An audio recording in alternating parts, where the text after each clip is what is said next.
Hello, hello. Ça a coupé parce que quand j'ai mis le téléphone sur le trépied, ça a fait clac. Donc là, je suis revenue en live. Hello, hello. Bon, on n'avait pas démarré, donc c'est pas bien grave. Donc bonsoir tout le monde, j'espère que vous allez bien. Bienvenue dans ce live. Faites-moi un coucou quand vous arrivez en cours de live. Et mettez-moi un petit hashtag replay si vous visionnez ce live en replay. Donc j'espère que vous allez bien, j'espère que vous avez passé un bon dimanche, un bon week-end. Moi, je viens de sortir de la piscine, de rentrer de la piscine. Ok, donc, avant de démarrer ce live, avant de démarrer plutôt sur le sujet du live, j'aimerais ouvrir une petite parenthèse. Alors, j'aimerais ouvrir une petite parenthèse concernant le fait que j'ai été absente pendant 2 jours. Parce que je sais qu'il y a des personnes qui se sont dit « Mais Noémie, je m'inquiète, qu'est-ce qui se passe? Tu fais plus tes lives? Qu'est-ce qui t'arrive? J'espère que tout va bien. » Ok, tout allait super bien. Donc j'ouvre la parenthèse juste pour vous expliquer la raison du pourquoi j'étais pas là pendant 2 jours. Donc ça va être très simple et très rapide. Il y a 3 jours à peu près, j'ai ma guidance, mon âme, mon intuition qui m'a demandé de stopper les lives et puis en même temps d'être un petit peu moins présente sur les réseaux sociaux. C'était quelque chose qui s'est fait vraiment comme ça. Et puis pendant quelques minutes, il y a mon ego qui est venu me raconter des histoires. Il y a mon ego qui est venu, mais des pensées qui sont arrivées et qui m'ont dit « Mais si tu abandonnes maintenant ton défi live, Noémie, mais que vont penser les gens? Mais qu'est-ce qu'ils vont dire de toi? Ils vont dire que tu as abandonné, que tu n'étais pas capable de tenir jusqu'au 365e jour de live. Oh my God! Mais il y a tellement d'autres personnes qui font ce défi live 365 jours et puis qui sont arrivées au bout et puis qui le continuent encore et puis qui vont le continuer, qui vont arriver au bout. Et puis, oh my God, j'étais en train de me comparer.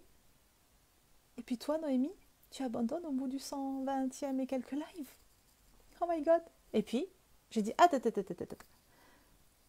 C'est toi qui es en train de me parler. Non, attends. Moi, mon cœur, mon intuition, ma guidance me demande de stopper les lives. Je stoppe les lives. Ok, c'est fini. Je stoppe mon défi live 365 jours. Et c'est ok.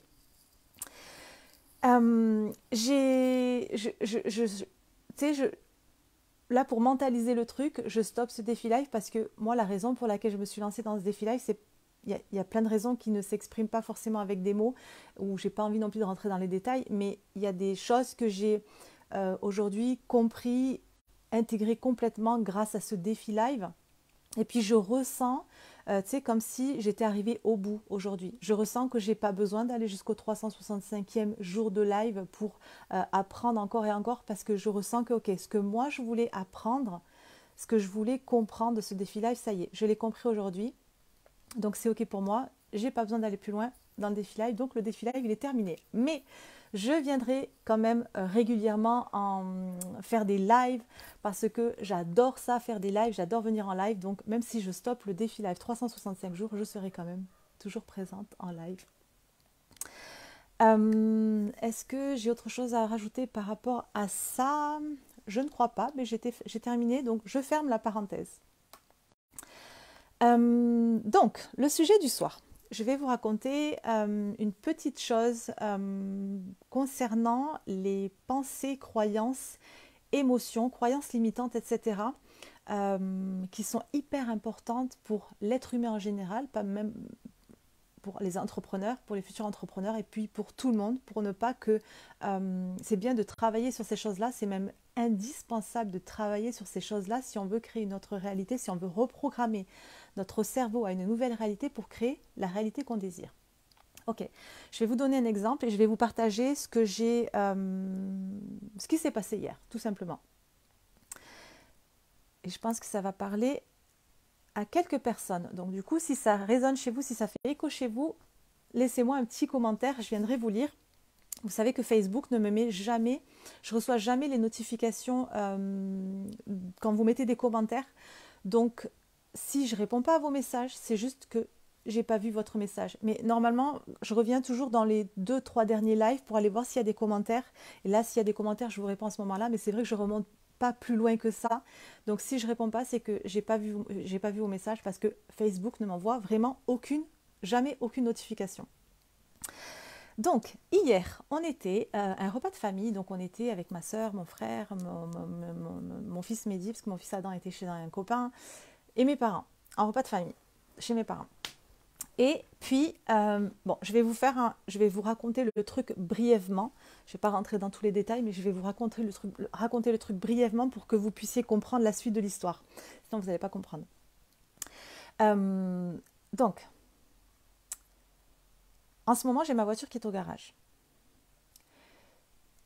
Hier, quand on a discuté justement et j'ai mon frère qui a des problèmes de voiture, sur sa voiture, et puis ils étaient en train de discuter, donc il y avait mon père, mon fils et mon frère en train de discuter, parler de voiture, ok. Et puis en fait, j'essayais d'analyser le pourquoi, parce que mon frère, quand il achète des voitures, il a toujours des problèmes de voiture. Il y a toujours des problèmes de voiture sur ses voitures. À chaque fois, il y a des problèmes. Et puis, j'ai moi-même eu, dans le passé, plusieurs voitures, et puis j'ai moi-même eu beaucoup de problèmes. C'est simple, la troisième voiture que j'ai eue, c'était une voiture où j'étais trop contente. Je l'ai achetée toute neuve au magasin chez Renault, toute neuve. Ils l'ont fait construire pour moi, j'étais trop contente. Et puis, cette voiture, le père de mes enfants me l'a pris, et puis il me l'a cassée, puis elle a été déclarée épave, et puis j'ai même pas récupéré l'argent de la voiture. Ouais. Donc, petit détail, voilà, j'ai toujours eu des petits problèmes de voiture, et puis mon frère a toujours eu des problèmes de voiture, et puis du coup j'ai demandé à mon père, est-ce que toi tu as eu des problèmes de voiture, raconte-nous un petit peu, parce que je voulais absolument savoir d'où ça venait, et je voulais que aujourd'hui ce qui se passe là avec la voiture qui est au garage, je voulais que tout se passe parfaitement bien, même si j'ai déjà libéré, transformé pas mal de choses. Hier, pendant cette discussion qu'on a eue, je ressentais et puis j'entendais, voilà, les mots, clairement, les mots qui ressortaient avec mon père, mon frère, etc. C'était vraiment, ok, de toute façon, voilà, les voitures françaises, c'est de la merde. On aura toujours des problèmes avec les voitures françaises. Et puis, à chaque fois que tu emmèneras ta voiture, parce qu'il racontait, mon père, qu'à l'époque, il amenait sa voiture à réparer, et puis qu'en fait, il s'était fait avoir par le garagiste, et puis que ça avait causé des dégâts incroyables sur sa voiture, etc., etc. Bon, bref. Donc, ils n'ont pas arrêté de parler de ça. Et en fait, les mots qui ressortaient le plus à chaque fois, c'était vraiment que ok, les garagistes sont des escrocs, il faut faire attention à tout parce qu'ils te volent, parce qu'ils t'arnaquent, parce qu'ils te disent un prix plus élevé. Je crois que j'ai encore la trace du bonnet, j'ai toujours la trace du bonnet. Ils te font des prix, ils font le prix à la tête, etc., etc. Et puis même quand tu la récupères, et puis tu as des problèmes quand même, etc., etc., ça se passe jamais bien, etc. Et puis là, ce qu'il est ressorti, moi je leur ai donné, je leur ai dit pour combien j'en avais de réparation. Et puis ils m'ont dit oui, de toute façon, quand tu es une femme, et que tu vas voir un garagiste, de toute façon, tu te feras toujours avoir parce que ils te voient arriver. Ils voient une femme et du coup, ils font un prix fort et puis ils t'arnaquent et puis t'escroquent, etc. parce qu'ils savent que les femmes, ils connaissent rien. Ok. Ça, c'est une croyance qui était donc bien ancrée dans la tête de ces trois hommes, mon fils, mon frère et mon père. Et puis, c'est aussi ce on a discuté avec ma sœur, justement. Et on disait, mais c'est aussi, par exemple, cet exemple-là, cette croyance-là que toutes les femmes se font avoir quand elles emmènent leur voiture dans un garage. C'est une croyance qui est tellement bien ancrée chez nous, les Français, peut-être dans le monde entier, j'en sais rien, mais en tout cas, ici en France, c'est tellement bien ancré que la femme, quand elle va chez un garagiste, tout de suite, elle se fait avoir. C'est une croyance tellement bien ancrée que, bip, on crée notre réalité. Et on crée notre réalité en fonction de nos pensées et croyances. Donc, moi, ce qu'il en est ressorti de ça, c'était que, ok, moi, j'ai pas cette réalité-là. Moi, je veux pas croire à cette réalité-là. Et j'étais vraiment en mode, ok, je vous laisse parler, mais moi, c'est pas ma réalité-là, et c'est pas ce que je crois moi, et c'est pas ce que j'ai envie de croire. Et donc, j'expliquais à ma soeur, ok, moi, tu sais, je vais rentrer à la maison ce soir, et puis je vais vraiment faire ce travail de me détacher de tout ce que j'ai entendu cet après-midi, et de libérer tout ça, parce que je veux pas que toutes ces informations que j'ai entendues durant tout cet après-midi-là, toutes ces informations que j'ai entendues à propos des garagistes, à propos des voitures, etc., je ne veux pas qu'elles se programment à l'intérieur de moi et puis que moi, j'ai des problèmes derrière à cause de ça. Parce qu'aujourd'hui, j'avais pas forcément ces croyances-là, Mais il y a quand même des petits restes, je pense, parce qu'on a quand même, tu sais, avec ma soeur, on était en train de dire, mais cette croyance que la femme se fait tout de suite avoir quand elle emmène sa voiture dans un garage ou quand elle va acheter une voiture, etc. Ça, c'est une croyance qui est tellement bien ancrée chez, tu sais, dans tout le pays, chez nous, tu vois, dans toutes les femmes. Donc, il y a ce travail de, ok, je me détache de ça parce que c'est des croyances qui ne m'appartiennent pas. Et puis, il y a ces croyances qui étaient présentes du coup pendant ce repas entre nous. Et puis, il y a ces croyances qui sont tellement bien présentes depuis tellement d'années. Et puis chez tous les Français, c'est quelque chose de tellement connu. Donc, c'est bien profondément ancré. Donc, j'ai dit à ma sœur, je vais rentrer ce soir, donc c'était hier soir, et j'ai dit, je vais faire ce travail de, ok, ça ne m'appartient pas. Là où je veux en venir ce soir dans ce live, c'est que nous sommes créateurs de notre réalité. Vous devez à chaque fois faire ce travail-là, à chaque fois que il y a des situations qui se reproduisent dans votre vie, à chaque fois qu'il y a, ça peut être, voilà, le problème de voiture, ou problème avec un homme, ou problème avec des voisins, ou problème, peu importe, tout ce qui va se produire dans votre vie, vous devez comprendre, l'analyser le truc de pourquoi. Ok, pourquoi ça m'arrive ça? Pourquoi ceci m'arrive? Pourquoi donc, il y a cette première chose, et la seconde chose, c'est ok. Donc, je dois faire ce travail de, ok, ce ne sont pas mes croyances et je ne veux pas croire à cette réalité-là. Moi, quand je suis rentrée hier soir, j'ai tout de suite switché le truc. Tu sais, j'ai fait, ok, donc ça, ok, j'ai visualisé le truc, j'ai visualisé donc ces trois personnes qui étaient en train vraiment de dire que, ok, les gens sont des escrocs, les garagistes sont des escrocs, et puis tu auras toujours des problèmes de voiture parce que les voitures françaises, nanani, nanana, ok, ok. Moi, c'est pas ma réalité à moi. Et moi, je veux pas croire à ça. Donc, j'ai vraiment je me suis détachée du truc et j'ai dit non, moi je prends pas, je veux pas prendre ces informations-là à l'intérieur de moi. Je me détache de ça, je stoppe le truc, je coupe le truc. Ça ne m'appartient pas. Ce ne sont pas mes croyances à moi. Je ne veux pas croire et créer cette réalité-là dans ma vie. Moi, tu sais, quand j'ai fait ce travail-là, j'étais vraiment en mode, ok, je visualise le fait que pour moi, j'ai tellement confiance aux garagistes.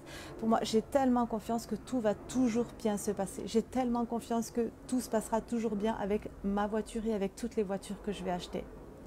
J'ai créé cette réalité-là. J'ai fait ce travail de OK, ça ne m'appartient pas. Et ça, c'est quelque chose que vous devez faire régulièrement. Si, par exemple, c'est... s'il y a des personnes, je ne sais pas moi, des choses qui... Même moi, ça m'arrive avec mon fils, de dire des choses et de vite transformer le truc. S'il y a des personnes, par exemple, qui vous disent, je ne sais pas, vous perdez votre téléphone, ok, ou vous faites tomber votre téléphone et puis votre téléphone se casse, ok. Et puis il y a quelqu'un qui va dire autour de vous, ben, décidément, ça arrive qu'à toi ce genre de choses. Ben, décidément, il t'arrive toujours ce genre de choses. Non, non, non, non. Chut, je stoppe le truc. C'est pas ma réalité. C'est pas mes croyances. Ce n'est pas vrai qu'il m'arrive toujours ce genre de choses. Ce n'est pas vrai que ça n'arrive qu'à moi. Ça, c'est ce que tu dis toi, mais ça ne m'appartient pas. C'est, vous devez absolument faire ce truc-là parce que sinon, c'est comme si vous laissiez ces informations-là venir se programmer dans votre cerveau et puis vous allez créer cette réalité-là. Donc, c'est tellement... Tu sais, il suffit d'une fois. Et puis après, ça va peut-être se reproduire un petit peu, et puis 2 fois, et puis 3 fois. Vous devez absolument faire ce travail de, ok, je fais ce travail de, je vais voir, j'observe le truc, ok, quelle situation je rencontre, ok, pourquoi je rencontre ce genre de situation, ok, moi je veux stopper ce schéma qui revient régulièrement dans ma vie. Donc je vais faire ce travail de, je change mes croyances, je vais modifier mes croyances, je vais éliminer les anciennes croyances pour les remplacer par de nouvelles, 19h19. Ou alors quand il y a des gens qui me parlent à chaque fois, ou moi-même, parce qu'on est tellement conditionné et formaté à tout ça, que nous-mêmes, ça peut nous arriver de dire des choses, et puis vite, c'est à nous de transformer le truc. Tu sais, moi, ça m'arrive à Mehdi, des fois, de lui dire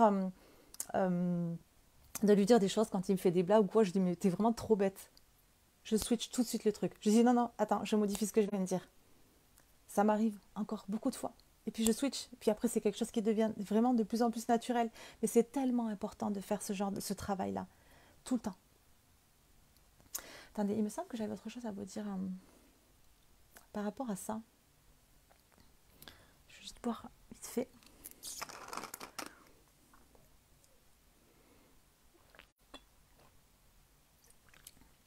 Je reparlerai de ce genre de choses, mais pour d'autres thématiques, surtout sur le business, sur les croyances, sur l'argent, etc., etc. Mais c'est la même chose. Vous devez faire ce travail sur toutes les situations que vous rencontrez. Mais j'en parlerai encore parce que c'est tellement important, c'est tellement ce qui va faire que ça va aller mieux pour vous dans votre vie, que ça va aller mieux pour vous dans votre business. Parce que là, je vous ai donné par exemple un exemple sur les voitures, mais c'est tellement sur tout. C'est tellement sur tout. Et c'est tellement ces petites choses-là parfois qui font que vous êtes bloqué à certains endroits dans votre vie et dans votre business. Oui, si, j'avais une dernière chose à ajouter par rapport à ça. Vous savez, je fait un live récemment où je vous expliquais pourquoi j'étais pas très bien pendant 4-5 jours. J'étais pas très bien parce que j'ai rencontré un homme quand je suis partie le mois dernier à Argelès. J'ai rencontré un homme. On est sortis ensemble, on s'est fréquenté et puis il m'a abandonné. La blessure de l'abandon est revenue. Ok. Et ce que j'ai pensé justement, juste à tout à l'heure, en plus avant de faire ce live, c'est que ma mère m'a toujours dit, Noémie, méfie-toi des hommes. Elle m'a toujours dit ça. Il n'y a jamais eu une bonne relation entre ma mère et mon père, entre mes parents. Ils sont ensemble depuis toujours, mais j'ai jamais eu une bonne relation. Et elle m'a toujours dit, j'ai encore ces phrases-là dans ma tête qu'elle me répétait quand j'étais enfant, je ne sais pas, mais en tout cas adolescente, où elle me disait, Noémie, ne te marie jamais. Noémie, méfie-toi des hommes. C'est tous des menteurs, ils te tromperont tout le temps. Méfie-toi des hommes. J'ai toujours entendu cette phrase-là. Toujours. Ne te marie jamais. Méfie-toi des hommes. Aujourd'hui, j'ai 40 ans, je n'ai pas d'homme dans ma vie et je n'ai jamais eu d'homme dans ma vie. Même le père de mes enfants n'a jamais réellement été, on n'a jamais réellement été ensemble. J'ai jamais été mariée. Bon, c'est pas quelque chose qui m'attire, mais tu sais, j'ai tellement toujours eu des problèmes entre guillemets avec les hommes parce que je suis tellement tombée tout le temps sur des personnes qui m'ont fait du mal, qui m'ont menti, qui m'ont trahi. Et c'est exactement ce que ma mère me répétait quand j'étais adolescente. Donc c'est ce travail aussi que je suis en train de faire. Tu sais, je me suis dit, attends, j'arrive à 40 ans, comment ça se fait? J'étais toute seule toute ma vie, mais qu'est-ce qui se passe? Il y a quelque chose, je sais qu'il y a quelque chose. Et je sais que je dois débloquer quelque chose. C'est à moi d'aller faire ce travail et je sais d'où ça vient. Et c'est ce travail que je suis en train de faire. Tu vois, c'est important d'aller observer, ok, d'aller analyser tout ce qui se passe dans notre vie. Pourquoi on se sent bloqué à tel endroit? Ok, ça peut venir de là, ok. Donc je vais aller faire ce travail-là. Et je prends le temps, je vous ai partagé ça dans le dernier live que j'ai fait dans mon défi live 365 jours, de prendre le temps. Ok, j'ai compris que je me sentais bloquée à ce niveau-là. Ok, je prends le temps de travailler sur cette chose. Je ne passe pas sur autre chose tant que je n'ai pas terminé de travailler sur ça. Quand j'aurai terminé de travailler sur ça, à ce moment-là, ça va se débloquer dans ma vie, dans mon business, et puis là, je vais pouvoir passer à autre chose. Et puis, je fais les choses petit à petit, étape par étape. De toute façon, on est guidé. La vie, elle nous montre, ok, c'est quoi que tu dois travailler aujourd'hui? Travailler entre guillemets, vous savez que j'aime pas ce mot, mais c'est quoi? Ok, d'accord, c'est ça, regarde ça. C'est cette situation que j'ai vécue avec cet homme-là, du coup, le mois dernier, et puis c'est cette souffrance que j'ai eue. C'était pas un hasard. Cet homme que j'ai rencontré, c'était pas un hasard. L'univers m'a envoyé cette situation-là. J'ai vécu cette situation-là pas par hasard, parce que je devais vivre ça et parce que je devais travailler sur ça.